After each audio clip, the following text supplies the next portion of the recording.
to the Indian River Lagoon. Sorry, this program is recorded, just so you know, in case you need to leave early or if you want to direct anyone else's attention to today's webinar, it will eventually live on our YouTube page. So this is being recorded. But welcome to the Indian River Lagoon National Estuary Program 2026 What's Up in the Watershed webinar series, where we focus on featuring research and restoration work from across the Indian River Lagoon region, all 156 plus miles. And we hear from scientists and practitioners working to protect and restore the lagoon. Today's presenter is Olivia Redding she is the Rescue and Research Coordinator for Coastal Connections, Inc. Her passion for sea turtles began at a very young age for most of us, when we saw our first sea turtle in the wild. She has her Master's of Environmental Science in Marine Vertebrate Ecology, and a Conservation Master of Science, as well as her Bachelor of Science in Environmental Science. And today at Coastal Connections, she is leading the effort and community programs working to promote sea turtles, helping to inspire others to help protect the habitats of sea turtles, which, of course, one habitat of sea turtles in their younger years is the Indian River Lagoon. Olivia is also the program manager of one of the highly popular programs for Coastal Connections, and as such has really played an instrumental role in revitalizing the monofilament recycling tubes and monitoring the progress in Indian River County, because Coastal Connections is based in Vero Beach, Florida. And I think we may have some guests today who are interested in perhaps partnering or learning from and including components of where they live as well. So the exciting thing about Coastal Connections, they kind of divide their work up into four components: experiences, conservation, sustainability, and education. And what I love about the monofilament recycling tube, that program kind of fits in with all four of those in one way or another. So having said all that, we might be having some issues. I'm not sure. Um, I don't think, Olivia, we can quite see your screen just yet. But when you are ready, we are ready. And welcome, Olivia from Coastal Connections. Hi, everyone. Thank you. Are my slides showing up on the screen? You have an audience window over your screen. You need to, I think, reshare it real quick. Oh, hang on one second. Oop, there we go. How's that? Maybe? We're not seeing anything yet, Olivia. Oh, sorry, everyone. Having technical difficulties.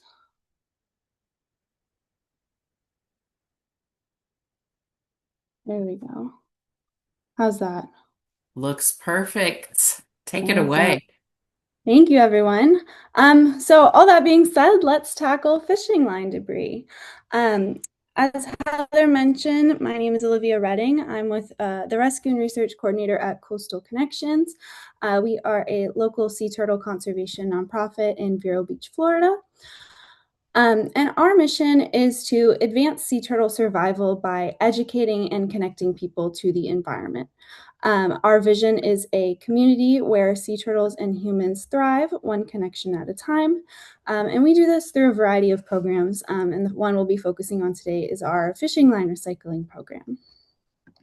So before I talk about the program, we are going to set the scene. So let's see. Indian River County is an incredibly important sea turtle nesting location. We have 3 species of sea turtle that we see here nesting on our beaches. We have our green turtles, and our green turtles actually broke a record for nesting this year with over 4,600 nests. And our green sea turtles are really unique in the way that they forage and live in our Indian River Lagoon year-round. So we are always seeing our green sea turtles. We also have our loggerheads, which are our most prolific nesters in the state of Florida. They had just over 6,000 nests in 2025. And then we have our leatherbacks, which are our largest turtles. And those totals come out to over 11,400 nests in 2025. This is partially an incredibly important nesting location because we are just south of the Archie Carr National Wildlife Refuge. This was a refuge that was set aside for sea turtle nesting in the 90s, and it's a 20.5-mile stretch of protected beach for loggerhead and green sea turtle nesting. In 2025, they had over 36,500 nests in the refuge. So just putting into perspective how important this area is for our sea turtles. Now, not just for our sea turtles, we also have a lot of really great recreation here. Ooh, I don't know what my slides are doing. Sorry about that. We're gonna pop that back up again. There we go. We're going backwards. There we go. So we are an incredibly important tourist hotspot because we are located with the Indian River Lagoon and the Atlantic Ocean and an inlet connecting the two. So because of this, we have a lot of water-based recreation, including boating and fishing. We also host over 700 fish species in our lagoon, and we have world-class snook fishing. So we have a lot of recreational fishing in this area. As I mentioned, we have the Sebastian Inlet. According to their 2023 economic report, they had over 9,000 visitors, and 75% of the boaters who came in were also fishing. So we have a lot of fishing here, and this could lead to devastating impacts when fishing line and other fishing tackle is not disposed of properly. So some of these impacts include entanglement, which is when line can wrap around wildlife, causing them to get stuck underwater or drown or lose a limb if circulation is cut off. And they can also be strangled. So if this line is wrapped around their neck, it can cause them to strangle and asphyxiate and die. This turtle you're seeing in this image, his name was Vader. We found Vader down near Oslo in the Indian River Lagoon. And he was pulling around 7 pounds of commercial fishing line. And this was attached to him around his neck, amongst some rope as well. You can see that scarring. And all of this partially collapsed his trachea. Thankfully, he made a full recovery at Brevard Zoo's Sea Turtle Healing Center and was released about two and a half months after we brought him in. But other turtles are not so lucky. And I will say that there is a graphic slide coming up. So if you're not comfortable with that, please don't look at it. These are some other turtles that we've seen. This turtle on my left here, you can see already has an amputated limb, probably from an entanglement. But our green sea turtles in the Indian River Lagoon often have these tumors called fibropapillomas. And this is a form of turtle HPV. And these tumors, while not necessarily harmful to the turtle as is, can cause other problems, including being another spot where line can entangle them.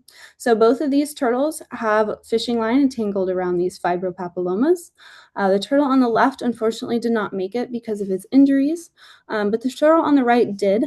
And this turtle was actually stuck to the bottom of the lagoon with the line, and it couldn't breathe. So it was effectively drowning. And these are just some of the impacts we see on our turtles, but we also see impacts on our other wildlife, including our birds. Sebastian Inlet has a very high number of hooked pelicans throughout the year. And birds are very prone to getting hooked or getting caught in line because they're trying to eat the fish off of it. And they also use it occasionally to help build their nests. We also see entanglement around our manatees.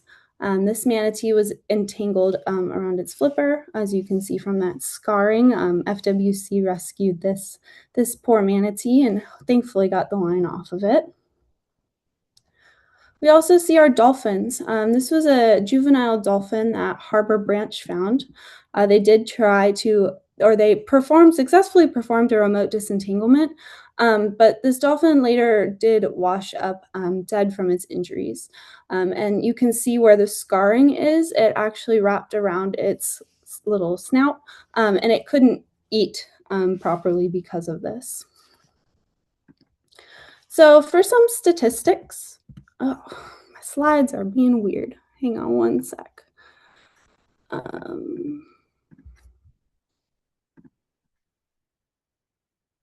Should be back. In Florida, an estimated 3.7% of stranded sea turtles are due to contact with fishing hooks, line, or other fishing gear. And in 2025, 12.5% of stranded sea turtles in Indian River County were entangled with fishing line or hooks. So we actually have a higher percentage than the entire state. And this number equates to 15 out of 120 turtles that we rescued that were not hatchlings or post-hatchling sea turtles.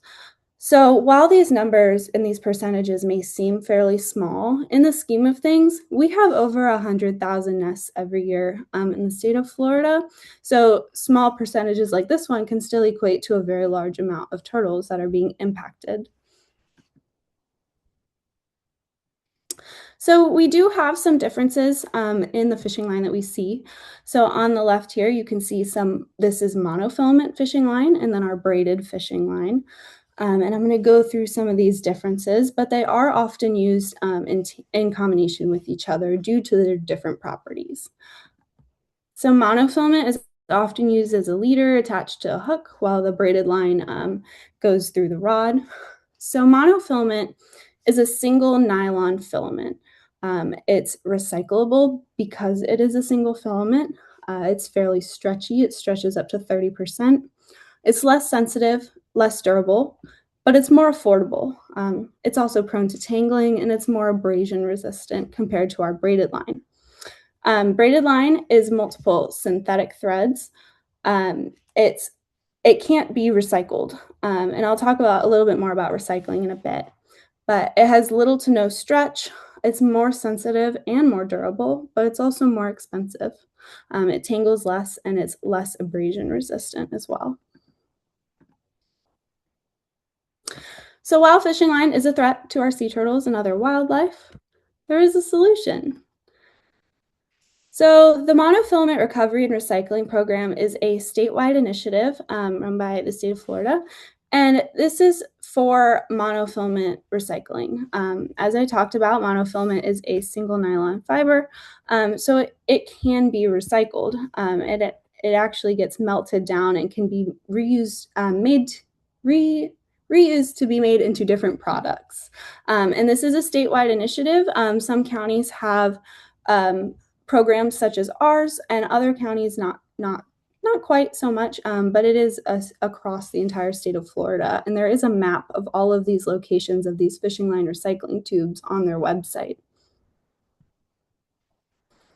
So we adopted this program, Coastal Connections adopted this program in the end of 2023 from Keep Indian River Beautiful. And we fully revitalized this program to be functional by the start or the end of 2024. So we took all of these old PVC tubes, we stripped them down, cleaned them out. Some of them hadn't been monitored in years, and they were full of trash, rotting fish. It was quite an experience to revitalize this program. But we were able to clean, repaint, and put up about 30 of these fishing line recycling tubes in the county. Since then, we've actually added 19 more, which is incredible. And we've placed them around the county at different piers, docks, popular fishing locations. And they are located, as I mentioned, across the state. We also have some at tackle shops. And you can request a tube in Indian River County by emailing us. If you have a dock in your neighborhood and you would like a fishing line recycling tube. But we have 49 of them currently, and this is a map of all the locations. As you can see, we have them both on the lagoon and beach side. I believe the numbers are that we have 37 that are lagoon side currently, which is an incredible number, especially to divert that fishing line from our lagoon and from impacting our wildlife. So not only did we revitalize the program, we also have a very strict monitoring program so that these tubes do not get dirty, so that things that are not supposed to be in them don't cause them to smell. And we have 25 active volunteers, and they go out and they check these tubes monthly. So they'll unscrew the bottom, they'll empty out all the contents, throw away any trash, and they'll put it in their bucket. And so far this year, not this year, since the program started, we've recycled over 63 pounds of fishing line. And you may think that's not a huge number, but remember, this is a very light, monofilament is a very light plastic, and a very large amount is actually being recycled. So 63 pounds is equal to about 409 miles when stretched out. For a more local reference, this is equivalent to running the Barber Bridge in the 17th Street Bridge Loop 81 times. For a larger scale approach to that, this is the equivalent to the distance between Vero Beach and Walterboro, South Carolina, which is just inland of Charleston. So we're stretching about halfway up the east coast of the United States with how much fishing line we've recycled so far. And this is just our monofilament. This does not include our braided line.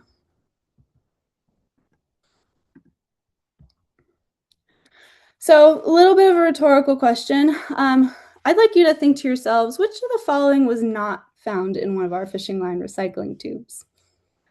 And I will say that this is a trick question because we found all of these items in our fishing line recycling tubes.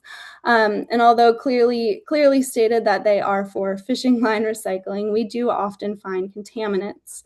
And one of the ways that we try to reduce this contamination is by doing outreach programs. We actually table up at Sebastian Inlet, talking to the anglers up there, and kind of just getting a basis of what people know about these fishing line recycling tubes and if they know what they're for. So some of the contaminants we've found include dead fish, live or dead bait, medical waste, and other trash, which should be thrown away properly.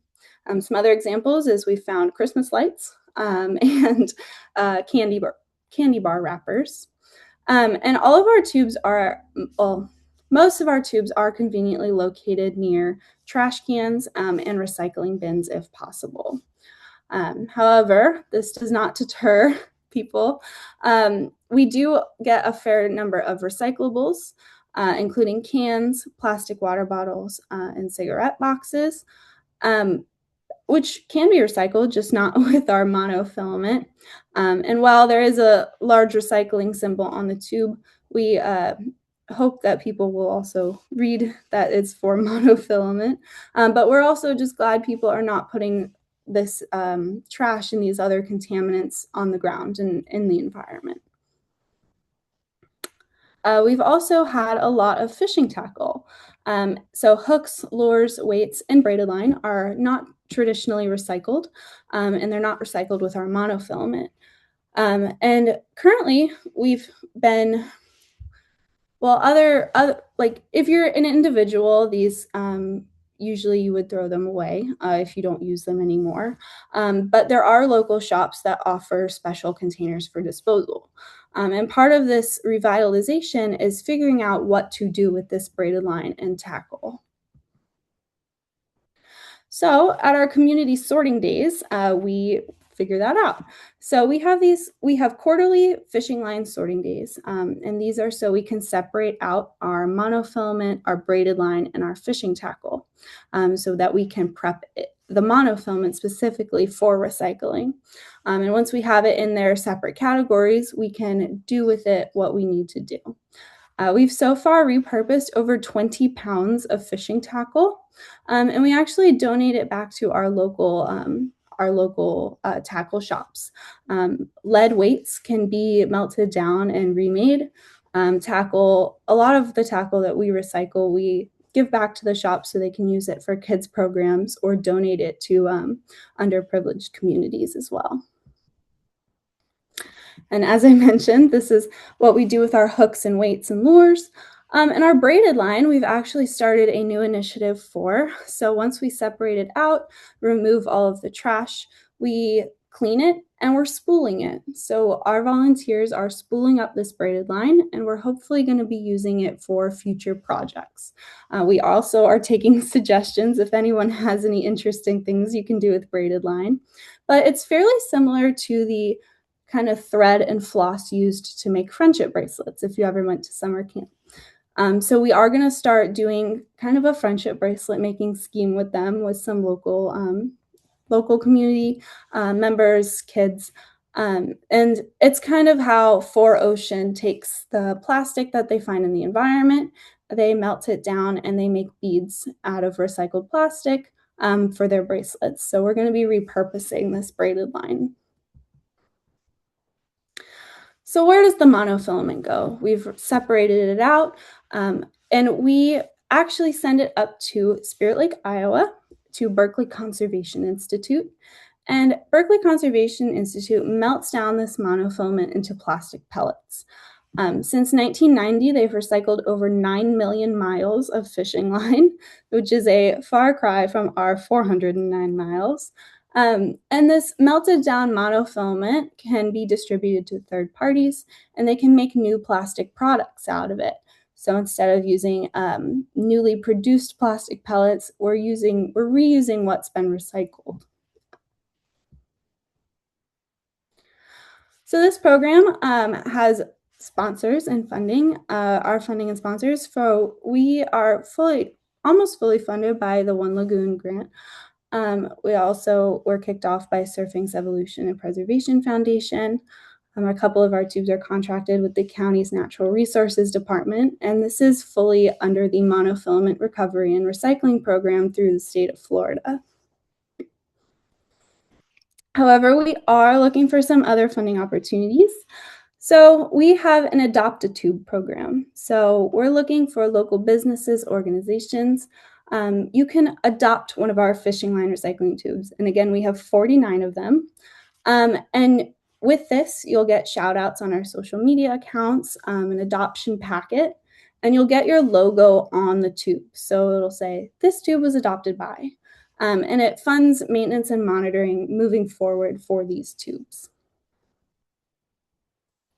We also have our Add a Tube program. So as I mentioned, if you're interested in adding a tube somewhere, whether that be in your neighborhood or at a fishing club, we can also put in and install a new tube there for you.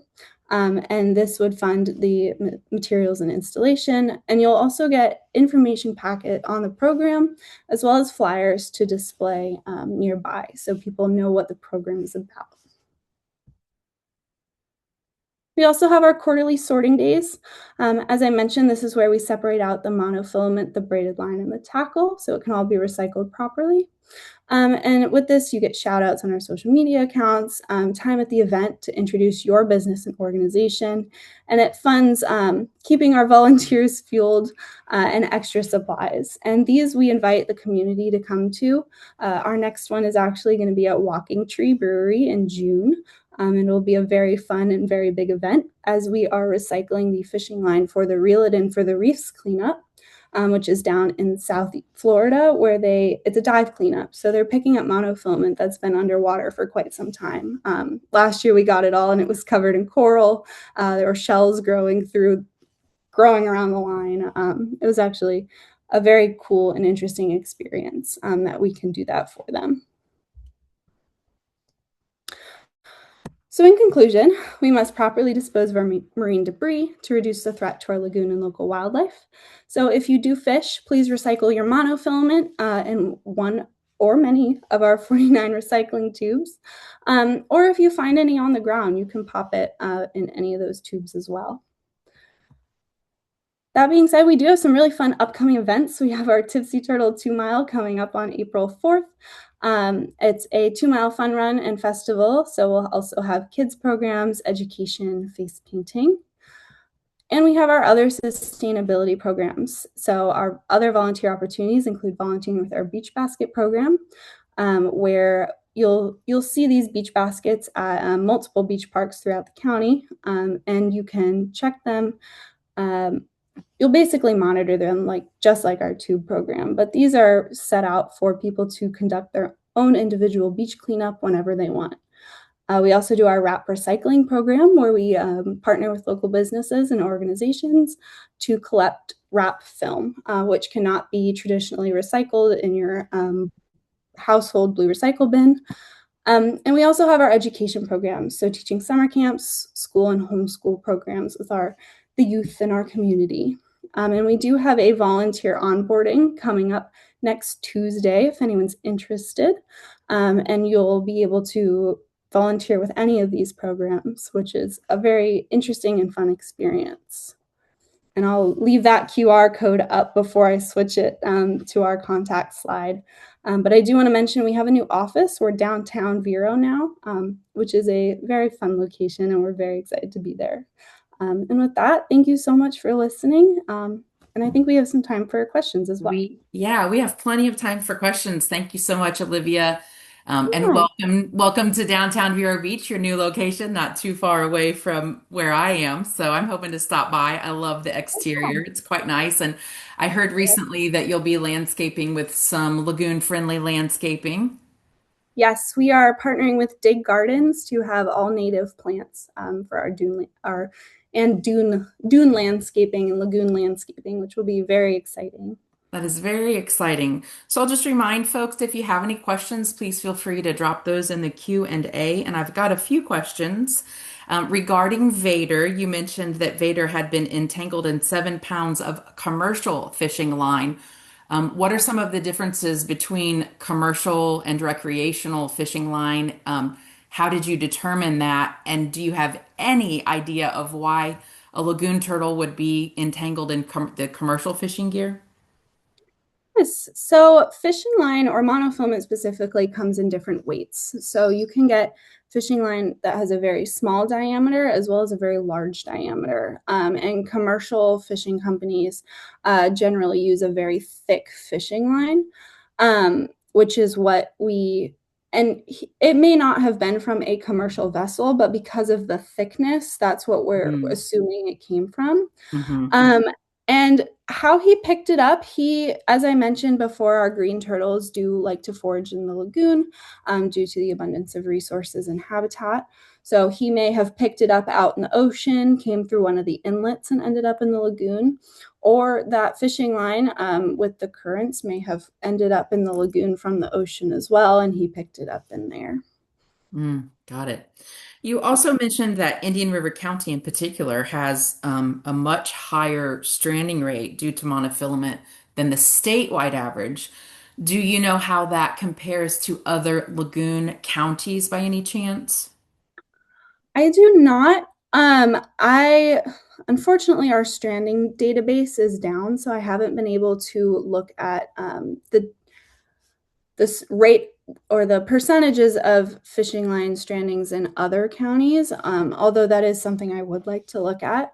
But I think because of other lagoon counties will have the similar issue because of the resources the lagoon Hmm. provides and the fishing Hmm. that happens in it. Yes, I too would assume that those numbers would be higher than the statewide average and pretty similar to Indian River County. I was just curious if you knew a distinction. Yeah. No, but I will definitely look into it. Yeah, just a curiosity thing, not critical for the success of your program. Have Yeah. you targeted any local bait and tackle shops to help them become sort of more active hubs for recycling or doing a little bit more angler education perhaps at those places? Yeah, so our quarterly sorting days, we do partner with local tackle shops. We've currently partnered with White's Tackle in Central Vero Beachside, Vero Tackle and Water Sports, and Wabasso Bait and Tackle. Wabasso and Vero both have their own fishing line recycling tubes and often put the line that they have left over from their shop as well as communicating to their customers that they do have a location for recycling. Mhm. And by holding our sorting days there, we're not only drawing attention to the program, but we're also interacting with their customers as they come in, Mhm. as we are holding our program, and we can communicate what we're doing, and how they can be a part of that bigger story. Yeah, I got to spy on some of your sorting days and participate in some of them, especially the ones at the Wabasso Bait and Tackle. And one Yeah. of those was reel it in from the reef, and I can attest to how interesting that line was. Yeah. I'm just curious, I think I know the answer, but why did you decide to sort through the reel it in from the reef at Walking Tree this year instead of a tackle shop? Um, since we have so much line coming in from that cleanup, we want to have a space that's big enough for a very large volunteer base to help us sort through it. It's also very hot in mid-June, Mhm. and we're definitely hoping to protect people from getting overheated, by having it in an indoor space with lots of air circulation. Right. Yes. And people Yeah. can people sit and sort if they need to? Yes, yes, we will have seating available.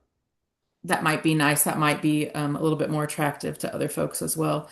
Speaking of reel it in from the reef, how do you know how much line was brought in last year from that event? It was a very large amount. I can definitely pull up the spreadsheet. It might have Um, also been hard because it was so fouled with so much more stuff. I yeah. assume that the weight. Do you weigh it post sorting as well? We weigh it post sorting. Right. Yes. Okay. We recycled almost 15 pounds of monofilament from that cleanup. And Wow. that is the highest amount we've sorted thus far at a single sorting day. Amazing. I have Yes. another question that came in.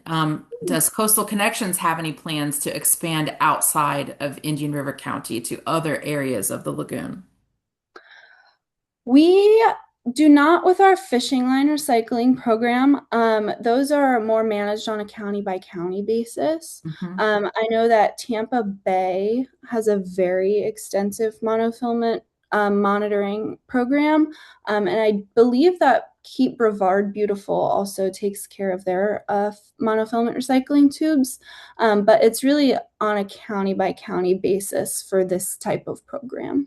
Yeah, and if someone from another county were interested in learning from Coastal Connections and learning more from you, I know you had put your specific contact information up at the beginning. Right now, you still have that QR code up. Could you maybe put There we go. perfect?